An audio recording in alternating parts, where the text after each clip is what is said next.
하겠습니다. 네. 짜잔. 그렇습니다. 온통 알약이네요. 예. 자, 제약바이오 연말 그리고 내년 연초 주도권을 선점했나라는 그런 내용이 되겠습니다. 네, 뭐 오늘 시장은 바이오의 날이라고 해도 과언이 아닐 것 같습니다. ABL 바이오나 뭐 레고캠 바이오 등등 시작해서 계속해서 호재 소식이 나오기도 하고요. 네. 오늘 뭐 한미약품이라든지 Y바이오로직스 이런 종목들도 장중에 또 신고가, 52주 신고가를 달성하기도 했죠. 네네. 지금 뭐 브릿지 바이오 테라피틱스라는 종목 그리고 파맵시는 오늘 상한가까지 올라가는 등 워낙에 또 제약 바이오주가 한 번 또 뜨면 그 변동성이 굉장히 크잖아요. 그렇죠. 오늘 시장에서 이렇게 주목받으면서 오늘뿐만 아니라 사실 최근에 조금씩 반등이 나오고 모멘텀도 어느 정도 있는 것 같고 호재들 계속 나오다 보니까 연말 연초 제약 바이오 담아야 되나? 시장을 좀 끌고 갈 수 있을까? 이런 궁금증들 생깁니다. 네, 자, 그런 흔들리는 투심을 저희가 잡아보도록 하겠습니다. 자, 그러면 1월 주도주는 제약바이오인가? 그럼 박준현 운용력께 여쭤보겠습니다. Yes or No입니다. 예스. Yes. 예스. 예. 힘겹게. 자, 김진환 전문가는요? 네, 저도 예스입니다. 네, 좋습니다. 확실하게 두 분 모두 다 맞다라고 좀 얘기해 주셨는데 박준현 운용력부터 그 근거 들어보도록 하겠습니다. 예, 제가 잠깐 망설였던 것 자체는 네. 주도주는 주도주인데 선별적인 투자가 필요하다. 다 짧은 같은 시간에. 주도주는 아니다. 그런 관점에서 좀 말씀 좀 드려야 될 것 같아서 제가 좀 잠깐 좀 망설였다고 좀 말씀드렸습니다. 그 짧은 사이에 그럼 일단 예스인 거예요. 일단 예스인 그죠? 걸로 저희는 일단이라고 예스. 쓰니까. 네. 예. 예, 일단은 그 제약 바이오 업종에 거의 코로나 전후에 가지고 상당히 주목을 받고 난 다음에 근 2년 가까이 작년도 올해 사이 안 좋았습니다. 네네. 가장 안 좋았던 근거 자체가 제약 바이오 업종 같은 경우는 연구개발 투자를 많이 해야 되지 않습니까? 특히 이제 바이오 업종 같은 경우는 돈이 없기 때문에 자금 조달이 원활한 구간에서 시장에서 주도주 역할을 하거든요. 네. 근데 알다시피 이제 작년도부터 고금리 시대에 진입을 좀 하면서 돈 빌리기가 좀 자금 조달하기가 쉽지 않았기 때문에 일부 바이오 기업들 같은 경우는 자금 사정에 문제점이 노출이 좀 되면서 상당히 어려웠거든요. 이게 실질적으로 제가 선별적인 투자를 필요했던 것 자체는 지금도 최근에 주말에 나온 기사 내용을 보게 되게 되면 바이오 기업들 자금 조달 못 해가지고 고금리 때문에 올해 그 전환사채 그 차압 발행 자체가 급증했다 작년에 대비해서 그런 기사들이 떴거든요. 그리고 실질적으로 올해 이제 최근 들어서 바이오 종목들이 많이 올라오고 있지만은 네. 올해 가장 많이 빠진 종목들 보시게 되면 하락률 사기 종목들이 제약 바이오 종목들이 뭐 5분의 1 토막 10분의 1 남도 막 일부 종목들은 거래 정지당한 종목들이 상당히 많습니다. 이게 양극화라고 좀 봐야 되겠죠. 그래서 자, 선별적인 투자가 필요하다. 왜냐하면 지금도 마찬가지라는 것 자체가 지금도 이제 금융 완화 국면 쪽에서 약간 이제 분위기는 형성이 좀 되고 있지만은 아직도 고금리 상태거든요. 그렇죠. 금융 완화가 되기 위해서는 최소한 내년도 하반기 정도 가야지 좀 우리나라 같은 게 풀릴 수가 있거든요. 미국은 내년도에 뭐 3월 달 정도에 첫 금리를 인하하지 않겠는가 그러다 전망을 하고 있지만은 시장이 되고요. 그렇죠. 네. 국내에 자금 사정이 회복되는 시점 자체는 저는 내년도 하반기 정도까지 좀 돼야 된다고 봐요. 그래서 내년도 상반기까지는 고금리로 인해 가지고 자금 조달에 문제점이 있는 기업들이 상당히 많이 노출될 수가 있다. 네. 그러니까 올해 이제 자금 사정이 안 좋아가지고 적자나는 기업들 자금 조달한 걸 보게 되게 되면 다 워낙 주가가 떨어지다 보니까 자금 조달이 올해 한 해 정도만 넘기는 수준의 자금 조달을 했더라고요. 보니까 예, 그렇죠. 전환사채라든가 제3자 배정을 통해서. 그럼 결국은 왜 그러냐면 뭐 자금 사정도 조달하기 쉽지 않은 부분도 있지만 금리 조달 금리가 높다 보니까 아무래도 좀 내년도에 금리가 떨어진 국면 쪽에서 조달을 하려고 하고 있는 게 아닌가 그렇게 좀 봐야 될 것 같고요. 버티기군요. 그래서 여전히 적자 나는 기업들 중심이라서는 약간 조심스러운 부분 자체가 저는 개인적으로 상반기 정도까지 필요하다. 그런 관점에서 말씀 좀 드리고 싶고요. 그래서 환경 자체는 점차적으로 우호적으로 바뀔 것 같다. 다만 그래서 상반기 정도까지 고금리 시대이기 때문에 어느 정도 그런 어떤 선별적인 접근이 좀 필요한데 어떤 쪽으로 접근을 하셔야 되느냐. 일단 기술력이 좀 있는 쪽에 그 라이센스 아웃이라든가 또 제약 바이오 업종 같은 경우는 모멘텀 자체가 좀 중요하니까 단기적으로는 뭐 1월 달에 있어 JP모건 헬스케어 컨퍼런스 참여하는 기업들 최근에 제약 바이오 종목들 올랐던 종목들이 다 1월 달에 JP모건 헬스케어 컨퍼런스 참여한 기업들이 주가가 평균 20% 이상 올랐습니다. 네. 오늘 이제 주가가 강하게 움직였던 것 자체는 레고캠 바이오의 ADC 기술 수출 부분 2조 2천억 규모 자체가 어떤 그 상당한 어떤 상승 탄력 역할을 했다고 좀 강화제가 봐야 될 것 같은데 예. 예, 그래서 모멘텀 플러스 기술적 있는 기업을 접근해야 되는 거고 그다음에 앞서 얘기했다시피 여전히 고금리 시대이기 때문에 단기적인 자금 조달 이슈가 없는 기업들 주가가 올라가게 되면 어느 때라도 더 증자를 할 수가 있기 때문에 네. 그런 어떤 부분들 좀 보셔야 될 것 같고요. 그래서 그 투자는 어디 쪽에 집중을 해야 되느냐 이슈 자체가 가장 부분 자체가 세 가지라고 좀 봅니다.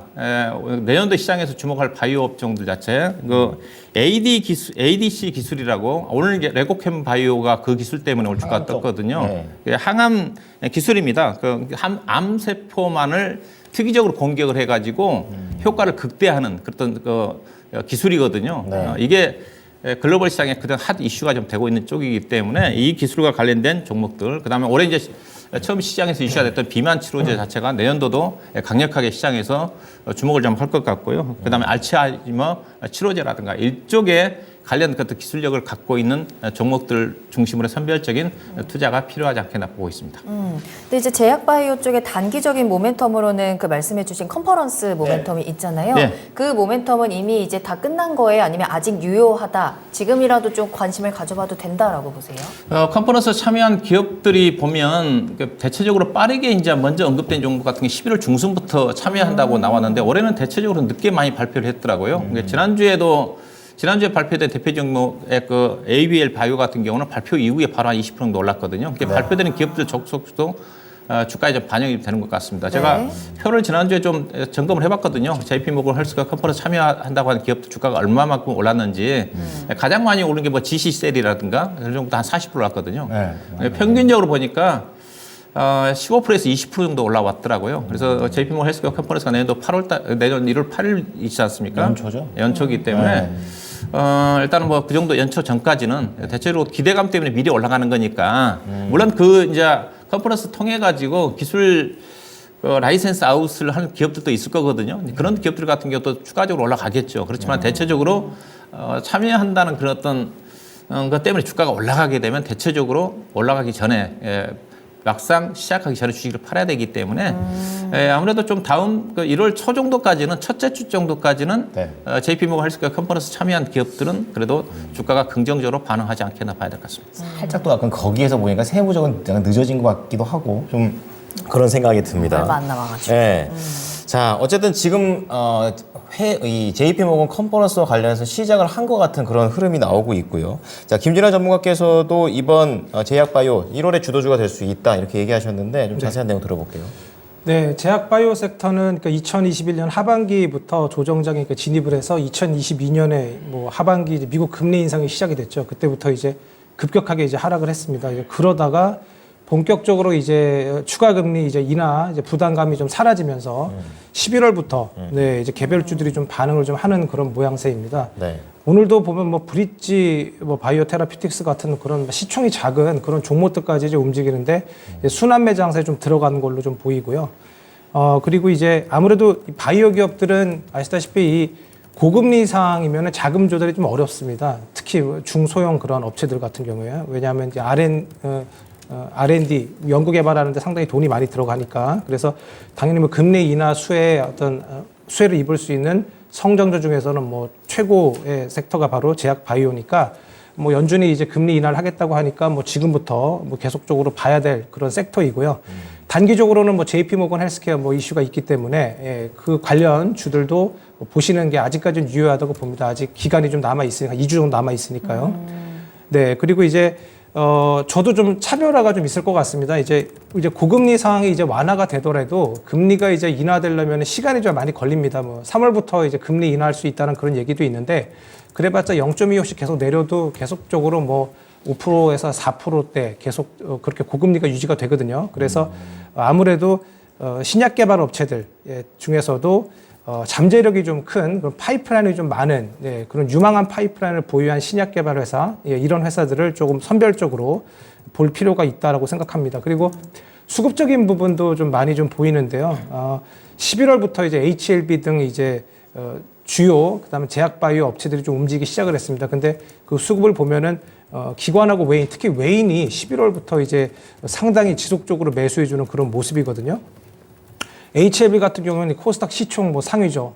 이게 제약바이오 중에서는. 근데 지금 오늘 기준으로 6위더라고 6인데 11월 1일부터 외인이 뭐 9거래일 연속으로 지금 9거래일을 제외한 여태까지 11월 1일부터 지금까지 순매수를 하고 있습니다. 그래서 뭐 이런 것들을 보면은 외인이나 기관이 제약바이오 섹터를 좀 작정하고 좀 올리는 거 아닌가. 왜냐하면 시총 상위주를 수급으로 올리니까요. 뭐 그런 어떤 수급적인 이슈도 있습니다. 그래서 제가 뭐 다른 것들 보니까 뭐 7위 코스닥 7위 알테오젠이나 뭐 9위 셀트리온 제약, 뭐 26위 삼천단 제약, 30위 레고캠 바이오까지 뭐 기관이나 외인의 수급이 상당히 좋습니다. 그래서 수급적인 이슈로 봤을 때는 지속적으로 이 제약바이오를 좀 봐도 되지 않을까 뭐 이런 생각을 좀 하고 있고요.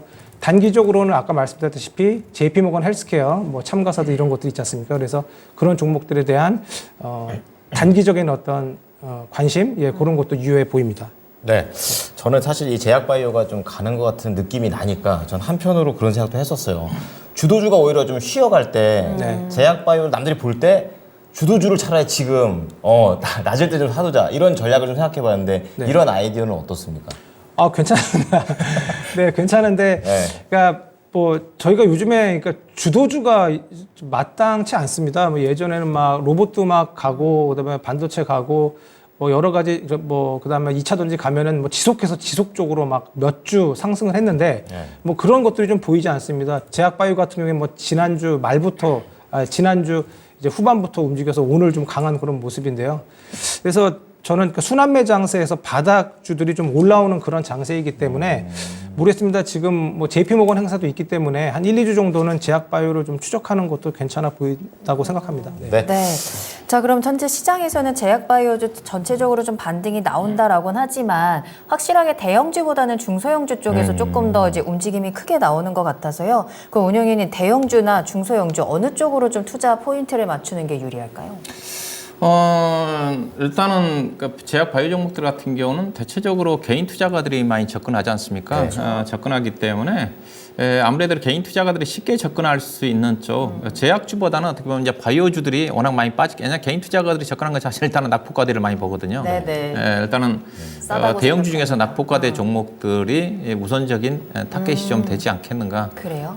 그렇게 좀 봐야 될 것 같습니다. 그렇다면 운영형님께서 보시는 제약바이오주 종목 중에 좀 눈여겨보시는 종목 탑3를 꼽아주신다면 어떤 거 보세요? 저는 이제 그 제약바이오 업종의 단기적인 그 뭐 JP모건 헬스케어 컨퍼런스도 있지만은 올해 저는 가장 큰 이슈가 뭘로 보냐면요. 앞서 제가 ADC 기술을 얘기했지 않습니까? 특정한 암세포만 특이하게 공격을 해서 항암 효과를 극대화하는 그런 어떤 기술. 이게 이제 글로벌 시장에서도 큰 핫 이슈거든요. 글로벌 빅파마 제약사들이 작년에 두세 건 정도 대규모 M&A 건이 있었거든요.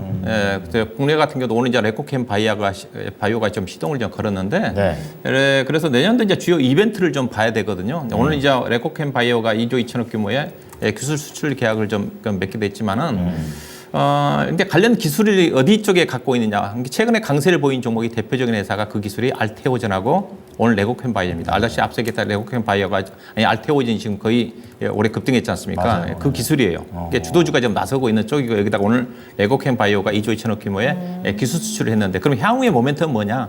뭐 추가적으로 뭐 다른 기술 수출이 나올 수는 있겠지만은 지금 이제 비상장 기업 중에서 주목을 해야 되는 것 자체가 피노바이오라는 회사가 있습니다. ADC 기술을 갖고 있는 회사. 이게 가장 우리나라에서 핵심 기술을 갖고 있어요. 셀트리온 여기에 1조 2천억 규모의 기술 수출 계약 셀트리온과 계약을 맺을 정도로 그다음에 롯데바이오라든가 근데 그 회사가 지금 IPO를 올해 추진하려고 했다가 무산이 됐는데 내년도 할 것 같습니다. 최근에 하나의 무산됐던 부분 자체가 해결이 됐거든요. 그게 이제 피노바이오가 상장이 되면 또다시 ADC 기술 관련된 어떤 종목들 부각될 수 있는 모멘텀이 있다는 겁니다. 그러니까 앞서 올해 시장의 큰 이슈 자체가 이제 비만 치료제가 시동을 좀 걸었고 이게 내년도도 이어질 거고 ADC 기술이 이제 올해 하반기부터 주목을 받기 시작을 했고 이미 해외 쪽에서는 앞서 얘기했다시피 작년도에 글로벌 빅파마를 중심으로 대규모 M&A 건이 있었기 때문에 그 부분에다가 알츠하이머가 이제 이슈가 좀 될 것 같은데 그래서 거기에 재료에 부합할 수 있는 종목이 관심을 가져야 된다. 길게 본다 한다면 단기적으로 앞서게 JP모건 헬스케어 컨퍼런스 연관되어 있는 종목들을 본다 한다면 그와 관련된 종목을 본다 한다면 저는 첫 번째 종목은 ABL 바이오입니다. 일단 이 종목은 네. ABL 바이오는요. 예산은 제가 2주 전에 제가 이거 이제 바이오 종목 제가 추천해 드렸던 종목인데 목표 가격이 아마 내일 정도 도달할 것 같아요. 지금 24,500원이거든요. 24,800원을 제가 제시해 드렸더라고요. 2만 원대 초반대에서. 근데 뭐 시간에 의해서 좀 올라가 봐서 내일 도달할 것 같은데 이 종목이 이제 본래 제가 이걸 추천해 드렸던 자체는 ADC보다는 앞서 이제 JP모건 헬스케어 컨퍼런스 참여를 염두에 두고 추천해 드렸던 건데 지난주에 발표를 했어요. 뭐 예사 자체는 제가 이제 포인트 자체가 여러 가지 핵심 기술 라이센스 아웃을 대여섯 건 정도 거의 10조 원 정도의 라이센스 아웃 세워놓을 정도 기술력이 있다고 그랬으니까 예산 이제 항암제부터 내지나 파이프라인을 가지고 있는데 앞서 얘기했듯이 ADC 기술과 관련된 부분도 예산 안정적으로 효과적으로 전달할 수 있는 그런 약물을 개발했다는 쪽에 있거든요. ADC와 관련된 기술도 좀 가지고 있다. 그다음에 이 종목 보면 수급이 오늘도 기관 투자가들이 38만 주 샀습니다. 지난주 금요일 같은 경우는 외국인 투자가도 20만 주 샀고 기관도 20만이 샀는데 오늘 기관 외국인 투자가 약 4만 7천 주 받았는데 기관이 38만 주 샀거든요. 그래서 제가 가장 그 기술 라이센스 아웃을 많이 해놓은 회사이기도 하고 그런 기술이 있기 때문에 뭐 이 종목을 여전히 긍정적인 관점에서 보셔야 될 것 같고 그래서 제가 목표 주가 24,800원 잡아들었었는데 충분히 목표 주가 1월 달까지 해가지고 66,800원, 28,000원 정도까지 가져가는 전략 가능할 것 같고요. 그 다음에 이제 ADC 기술과 관련된 쪽에 포인트를 맞춘다 그랬으니까 동아ST라는 회사를 좀 얘기하고 싶은데요. 회사는 본래 신약 회사로 잘 알려지지 않았는데 ADC 기술과 관련해가지고 회사가 장애 앞서 이제 피노바이아가 가장 핵심 기술을 갖고 있다고 그랬고 내년도 제가 보기에는 상반기인데 무조건 IPO를 할 것 같고요. 근데 이제 그때 부각되면 회사가 웹티스라는 ADC 기술을 갖고 있는 회사를 최근에 12월 달에 인수했습니다. 동아ST가요? 네, 12월 20일 날 얼마 안 됐어요. 그래서 최근에 거래량이 증가되고 있습니다. 본래 동아ST는 안정적인 회사인데 그냥 신약 개발 적극 투자를 안 했거든요. 근데 적극적으로 이제 신성장 동작에 나서고 있는 것 같습니다. 그 웹티스가 피노바이오 다음으로 기술력 갖고 있는 회사예요. 왜냐하면 유럽의 론자와 기술 협력 관계를 전략적 협력 관계 체결할 정도로 기술적 인정을 받고 있는 회사니까 동아ST 주목해 볼 필요가 있을 것 같고요. 그다음에 제가 그다음에 안국약품인데 왜 안국약품이라 얘기할지 모르겠지만 회사가 오늘 그 거래량이 엄청나게 수반이 좀 됐거든요. 최근에 이제 관심권에 들어왔는데 회사가 앞서 얘기했다시피 피노바이오가 핵심이라고 그랬으니까 국내 그 회사가 최근에 피노바이오가 지난주인가요? 3,300억 우리나라 또 3,300억 기술 기술 수출하는 회사거든요. 앞서 이제 셀트리온과 1조 2천억 규모도 작년도가 체결한 회사이기 때문에 안국약품과 그 피노바이오와 전략적인 협력 관계가 구축된 회사입니다. 또 회사가 제약회사지만은 매출의 성장이란 15% 정도까지 나올 정도 상당히 적극적으로 좀 성장하고 있는 회사이기 때문에 저가주 측면에서 피노바이오 상장을 앞두고 미리 선침해 간다 한다면 충분히 상장된 시점에서 이 종목은 제가 보기에는 주가 급등할 수 있는 그런 부분이기 때문에 세 종목을 앞서 이제 세 종목의 특징이 뭐냐 앞서 얘기했다시피 일단은 기술력 있고 그다음에 제약업종 상반기 정도는 안정적인 회사 바이오 회사보다 적잖은 회사보다는 그래서 저는 개인적으로 ABL 바이오, 동아ST, 안국약품을 관심용으로 제시했습니다. 근데 세 종목 다 좋기는 한데 지금 안국약품이 차트를 보니까 변동성이 굉장히 커요. 윗꼬리도 많이 달리고. 그래서 이 종목은 조금 더 구체적으로 가격 전략을 체크해 주시면 어떨까 싶은데요. 주가는 바닥권이지 않습니까? 8,500원대요. 오늘 주가가 올라온 거니까 그냥 피노바이오 상장권 이슈가 된다. 그러면 가장 아마 탄력적으로 움직일 수 탄력이 또 있습니다. 움직일 수 있다. 내년 IPO도 좀 기대가 되네요. 그러네요. 피노바이오를 공부를 해보셔야 됩니다. 피노바이오에 투자하는 벤처 회사들도 있거든요. 그래요? 자, 기술력에 초점을 맞추셔가지고 또 아직 상장도 안 돼 있는 기업들에 대한 베이스로 세 가지 종목을 좀 말씀해 주셨고요. 김진환 전문가는 탑3로 뽑아놓으신다면 어떤 게 있을까요? 네, SK 바이오팜 그다음에 운영용님하고 똑같은데 ABL 바이오, ABL 네, 그다음에 한올 바이오파마 이렇게 뽑아봤습니다. 네, 그럼 두 가지만 좀 들어보도록 할까요, 더? 네, SK 바이오팜도 그러니까 1월 9일 그러니까 JP모건 아시아 퍼시픽 세션 발표를 합니다. 근데 이번에 JP모건 헬스케어에서 그러니까 발표 기업으로 초청된 기업들이 얼마 없습니다. 이제는 좀 선별해서 이제 초청을 해서 발표라는 그런 세션을 맡기는데 삼성바이오로직스는 셀트리온 이런 강한 그런 우량한 그런 기업들을 지금 초대를 했습니다. 그래서 차트적으로도 우선은 전고점 거의 근처인데 저는 전고점을 충분히 넘을 거라고 저는 보고 있고요. 이번에 SK 바이오팜은 이번 JP 모건 헬스케어 발표에서 뭐 세노바메이트라고 있습니다. 이게 뇌전증 치료제인데 요거에 이제 신성장 동력에 대한 이제 계획을 발표한다고 합니다. 근데 요 세노바이트는 그러니까 지금 미국에서 지금 29년 미국 매출만 해도 10억 달러 그 매출이 기록이 이제 예상이 됩니다. 그래서 미국 내 내년 중반 미국 내 시장 점유율 1위를 지금 예상이 되고 있는데요. 어떤 그런 이 뇌전증 치료제 이 세노바이트에 대한 어떤 기대감이 상당히 크고 그다음에 이제 다른 어떤 소아 뇌전증 신약 후보 물질 뭐 이런 것들도 있습니다. 어떤 그런 신약 후보 물질에 대한 기대감 이런 것들도 있고요. 그래서 이번 뭐 JP 모건 헬스케어 발표도 있고 해서 그런 단기적인 모멘텀까지 있고 그다음에 차트적인 추세 그다음에 오늘도 상당히 수급이 좋습니다. 기관하고 외인이 양 매수에 들어오는 모습이고 그다음에 기관 같은 경우에는 연속해서 12월 내내 지금 매수해 주고 있거든요. 그래서 수급적인 부분도 괜찮다. 예, 그런 점에서 SK 바이오팜을 제가 꼽아봤습니다. 네. 그러면 이제 그리고 다음 거요. 네, ABL 바이오 같은 경우에는 이게 이중 항체 신약 물질입니다. 저희 운영원님께서도 그 ADC 항체 접합 물질 얘기해 주셨는데 저도 그 상당히 좋게 봐서 2주 전쯤에 레고캠 바이오를 제가 얘기한 적이 있었는데요. 이중 항체 신약 이 물질도 상당히 좋습니다. 이게 어떻게 되는 거냐면 이중 항체라 그래서 서로 다른 타겟을 동시에 항체 한 번에 하나의 항원만 결합해서 공격하는 것이 아니라 즉 단일 항체가 아니라 두 개를 같이 이용해서 암세포를 공격하는 그런 기술입니다. 맞춤 같은 거죠. 네, 그렇습니다. 그렇죠. 이 표적 항암제의 어떤 일부입니다. 그래서 항암제 쪽에서 이렇게 차세대 항암제죠. 이쪽이 ADC 항체 접합 물질하고 이중 항체입니다. 근데 이게 ABL 바이오가 뭐 국내에서는 뭐 이중 항체로 관련주로서는 뭐 최고이기 때문에 기술력도 있습니다. 그래서 ABL 바이오를 꼽아봤고 제가 아까 말씀드렸다시피 제약 바이오 섹터도 뭐 다 가는 것이 아니라 차별화가 있습니다. 그래서 그래서 파이프라인이 좀 있고 어떤 재무적으로 좀 이렇게 안정적인 그런 회사들이 오히려 상당히 뭐 저희가 봐야 되는데 7개 이상의 파이프라인을 가지고 있습니다. 이 회사가. 그래서 지금 여러 나라에서 15개 이상 여러 가지 임상 물질에 대해서 지금 연구 개발을 좀 하고 있습니다. 그래서 이런 어떤 다양한 파이프라인 그게 어떤 매력적인 그리고 이중 항체 이 섹터 이 종목 대표주라는 것. 그래서 이걸 꼽아봤고요. 마지막으로 한올바이오파마는 그러니까 1월 9일 날 JP 모건 헬스케어에서 이뮤노반트가 관련사죠. 이뮤노반트의 어떤 발표가 있습니다. 그래서 그런 단기의 어떤 모멘텀 그런 부분도 있고요. 네. 그리고 이제 이제 이뮤노반트의 이제 바토클리맙이라고 해서 임상 이상이 이제 지금 진행되는 임상 이상 성공한 어떤 물질이 있습니다. 어떤 이 물질의 어떤 다른 국가의 어떤 기술 이전, 어떤 이슈 이런 것들도 있고요.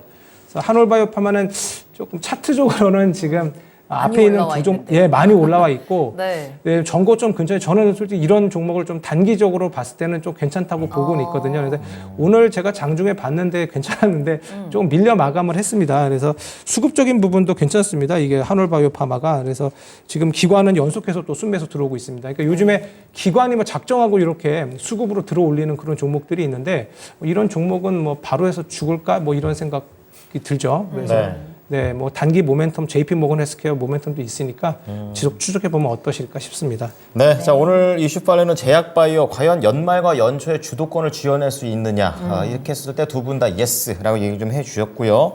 고금리 상황을 좀 반영을 해가지고 상반기까지는 힘들겠지만 하반기부터는 좀 나아진다라는 내용들 그리고 종목 선별을 할 때 필요한 조건들을 각자 세 개씩 좀 말씀해 주셨으니까 종목까지 전부 다 가져가셨으면 좋겠습니다.